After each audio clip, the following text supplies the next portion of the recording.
Once upon a time, nestled within the heart of the African savannah, lay the serene village of Mota.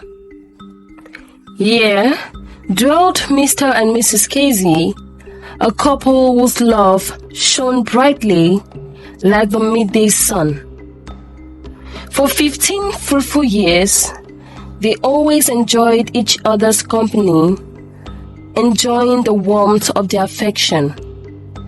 Yet, despite their abundant wealth and unwavering love, their household remained incomplete, devoid of the cry of a little baby. Mrs. Casey was unable to conceive a child for her beloved husband. Although she had searched for medical help throughout the village, no one was able to help her. The villagers, quick to gossip and judge, cast shadows of mockery upon the Caseys. They possessed riches beyond measure. They jeered, yet known to inherit their treasures, known to bring laughter to their halls. And so, the whispers of disdain followed the couple wherever they roamed, a constant reminder of their unfulfilled desire. At their home, there lived an aged house help named Mama Oko. She was loved by Mr. and Mrs. Casey and was faithful to their family for several years. By her side stood Emeka, her young son, whose eyes sparkled with innocence and curiosity. Sensing the Casey's longing, Ngozi offered a solution born of love and selflessness to adopt young Emeka as their own. Eager to embrace this newfound hope, Mr. and Mrs. Casey welcomed Emeka into their home with open arms, showering him with affection and care. As the years unfolded, Emeka flourished under the Casey's nurturing love. They provided him with the finest education and adorned him with garments of luxury, sculpting him into a young man of promise and potential. Yet, amidst this love and adoration, a seed of pride began to take root within Emeka's heart. With each passing day, Emeka's boasts grew louder, his demeanor swelling with arrogance like a lion prowling its territory. "I am the heir to vast estates," he proclaimed, his words ringing through the corridors of his school. "My wealth knows no bounds, my future paved with gold." Emeka's adopted parents enrolled him in the most expensive boarding school in the city, where he will constantly boast about his parents' riches and display great arrogance. Among his peers, Emeka stood as a prince, his arrogance matched only by his unmatched wealth. Visiting day dawned upon the school, a day of reunion and familial bonds. Mr. and Mrs. Casey found themselves detained by obligations beyond their control. Turning to the only family Emeka had known before them, they entrusted his care and company to his biological mother, the humble maid Mama Oko, who once cradled him in her arms. As the hours of the day passed, a solitary figure stood at the gates of the school, dressed in worn garments and muddy shoes, as it was a rainy day. Emeka's mother waited for her son Emeka with anticipation. She had asked so many students to help her call out Emeka. But after the students described to Emeka in the dormitory the parent that was looking for him, he claimed to know no such person.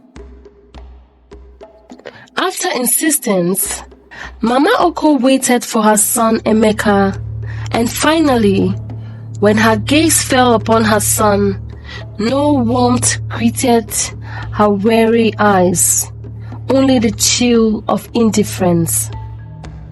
"Emeka," she called out, her voice trembling with emotion.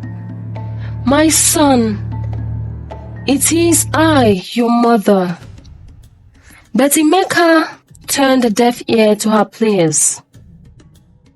With a disdainful smirk, he said, "I now remember, in my father's house, there are several cleaners, gardeners, and cooks, and she should be one of them." He dismissed her presence as that of a mere cleaner, unworthy of his attention.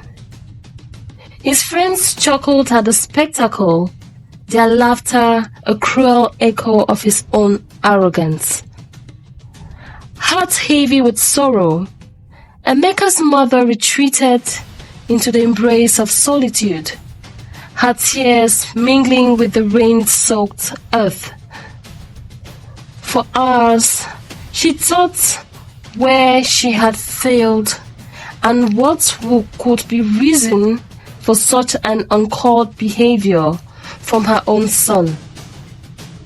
She wept on her way home profusely as her son's words pierced through her soul.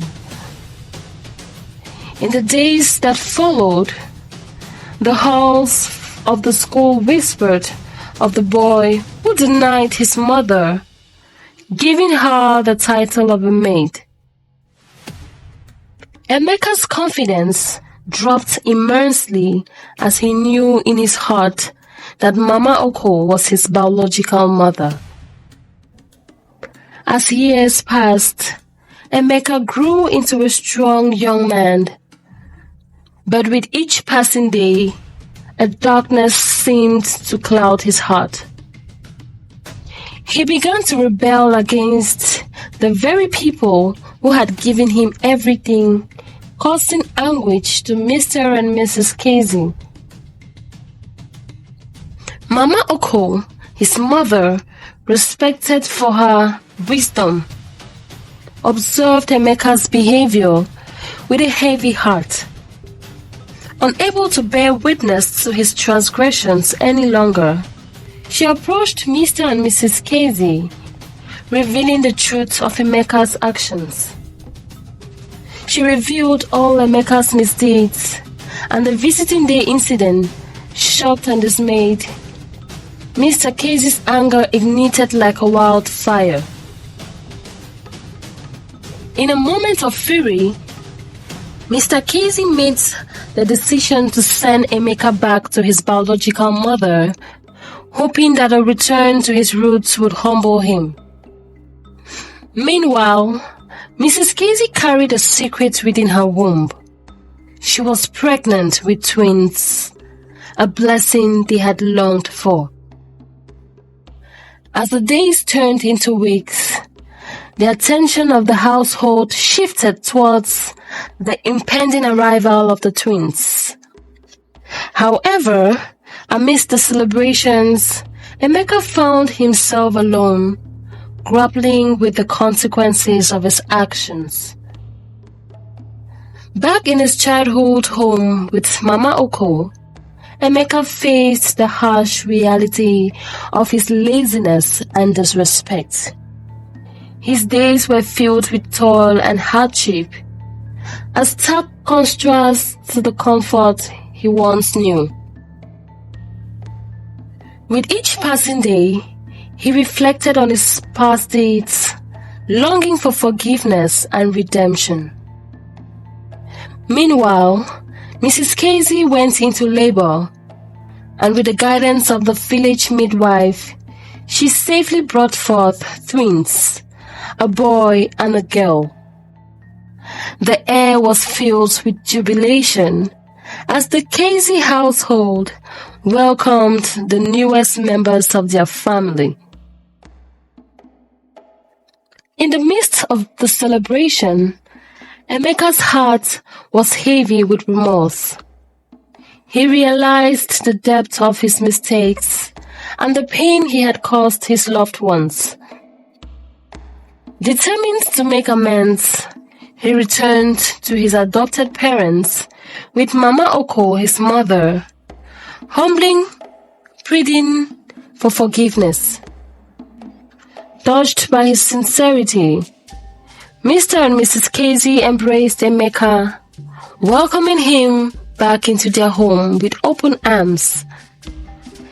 Together, they rejoiced in the miracle of a new life and the power of forgiveness.